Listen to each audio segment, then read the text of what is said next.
Okay, I hope everything is pretty clear for today. I think it is. So today we're looking at phrasal verb opposites. This is the last part of the book that I'm going to release soon, and I don't think it's going to be done for Christmas time, unfortunately. It'll probably be finished in January. At the moment I've finished writing it, but I'm trying to put all of the pictures in because I want to put a lot of pictures in there to help draw out all the different shades of meaning that we get with phrasal verbs. So that will take a little bit longer, unfortunately. But the book is actually finished, and this is looking at the last chapter, which are opposites. There are lots of phrasal verbs that can be seen as opposites. Now, some of these are completely opposite, and some not so much. But I still think it's worth remembering them in groups like this. There's a lot that can be understood by putting them together into different groups. So, firstly, we have a phrasal verb like put something together. And I think I've told you before that I enjoyed putting models together when I was young. A lot of kids enjoy putting Lego together, yeah, to make boats, planes, cars, whatever. So you can put something together, but you could also take something apart, and that would be the direct opposite. Put something together, take something apart, and you can see that one in my phrasal verbs videos with the illustrations at the beginning of all of these phrasal verb videos. But you could also say something fell apart, and that would mean fell to pieces. And so I hope you can see that that's also kind of opposing put something together and then it falls apart. Yeah, so unfortunately some of my models did fall apart over time. They were only held together, and there's another one which is pretty similar. They were only held together with glue. They were glued together. They were held together with glue. So it really is worth learning them in groups like this. You can also say that something came apart. It's very similar to fall. Something fell apart, something came apart. It means it fell into different pieces. So those two are very synonymous, really. They mean almost the same thing. Okay, let's carry on perhaps past this. Put something together, take something apart. Of course, that wouldn't be fall something apart. That would be just fall apart and come apart. But take something apart. Sorry about that, guys. Little mistake. Take something apart, but fall apart, no object. Come apart, no object. Okay, if you peck at your food, or even pick at, I've seen before. Now, if you peck at your food, you're eating very, very slowly, and only very small pieces each time. So it's the opposite of wolf something down, or gobble something down. Wolf something down or gobble something down means eat really quickly. Peck at something, pick at something means eat really slowly and in little pieces. You could think of birds pecking at food here. That's what I think of. I think of birds pecking at food. A lot of the birds peck at the palm trees in my garden. They like the little white seeds on the palm trees, and they peck at the seeds.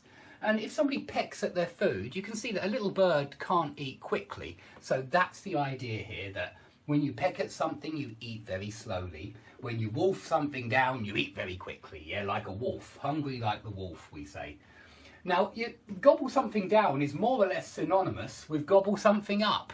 Gobble something up just means eat something up. So it means eat completely. Gobble something down, I think it's more about the speed. That you do it very, very fast, that it goes down into your stomach very quickly, so you gobble it down.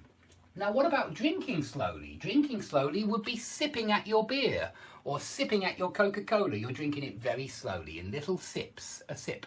So we say sip at something, sip at a beer. But we can also gulp the beer down, and that means, glug, glug, glug, glug, glug. It all goes down very quickly. So this would be slow, and this would be quick drinking. So gulp and sip are for drinking.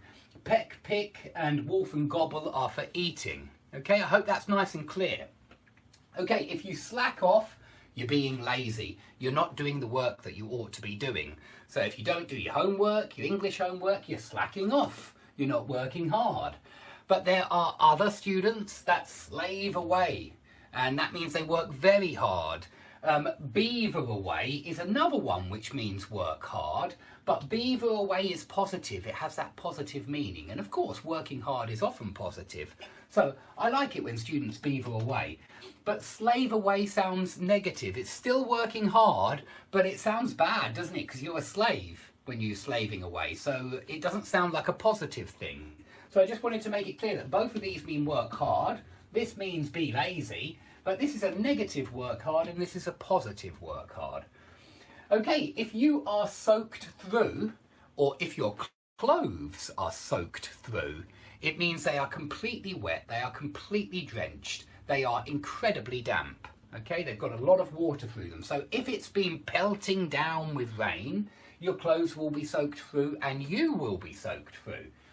But your clothes can also be dried out. So these aren't exact opposites. This one doesn't have an object for a start. You just say my clothes are soaked through. This one does have an object. You say I dried my clothes out. I dried my jumper out. I dried my trousers out. Probably on the washing line, or maybe on a radiator. Okay, if you fall out with a friend, you stop being friends with them. So I've given you two opposites here, and I'll explain why. If you fall out with someone, you stop being friends with them. If you become friends again, you make up with them. So make up with someone means stop a conflict, stop being enemies and become friends again. But fall in with is also kind of the opposite to fall out with, because fall in with means become friends with someone, but you've got to be careful with fall in with. It's always negative. It's usually you fall in with a bad crowd. You fall in with a nasty group of people. So you only fall in with bad people. You can also say he got mixed up with a bad crowd. So get mixed up with is also a negative become friends. Okay? But perhaps fall out with and make up with are more direct opposites. Even though these sound more direct, fall out with, fall in with, but fall in with is only really for bad crowds. You fall in with a bad crowd. Okay, I'm going to go a bit faster because this is taking longer than I expected. If you stand against someone, you are not on their team. You are opposing them. So it shows opposition to stand against. To stand for, to stand against something. If you stand against abortion, you are against abortion. It's the same as be against. If you stand for abortion, you're in favour of abortion. So this is pro, this is contra, this is pro. That's the only difference, yeah? This means you are against, this means you are for. The same with side against someone or side with someone. If you side with them, you're on their team. If you side against them, you're on the opponent's team. Okay, if you speak out against someone, I think be against and be for are really obvious, so I'm going to leave those. If you speak out against something or someone, you publicly oppose them. If you come out against someone or something, you publicly oppose them. The opposite would be speak out in favour of someone or come out in favour of someone. They're both possible there to mean that you publicly support that person or that position. If someone locks you in the car, that means you can't get out the car. You're locked inside. If someone locks you out the house, or if you forget your keys in the house, that's usually what happens. You forget your keys, you go outside, you shut the door, and it automatically locks, and when you come back, you've forgotten your keys, you are locked out. So they're very useful to remember.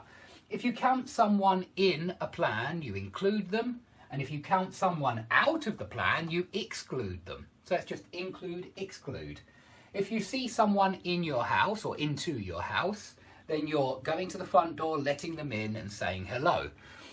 If you see someone out of the house or out of the room, it means you're taking them to the door and saying goodbye and maybe thanking them for coming, something like that. So see someone out, and there's another one with see someone out. He saw his guests out. There's another one that's very similar, but I've forgotten it. But you also let someone out. That's very similar. Let someone out means allow someone to leave, and let someone in means allow someone to enter.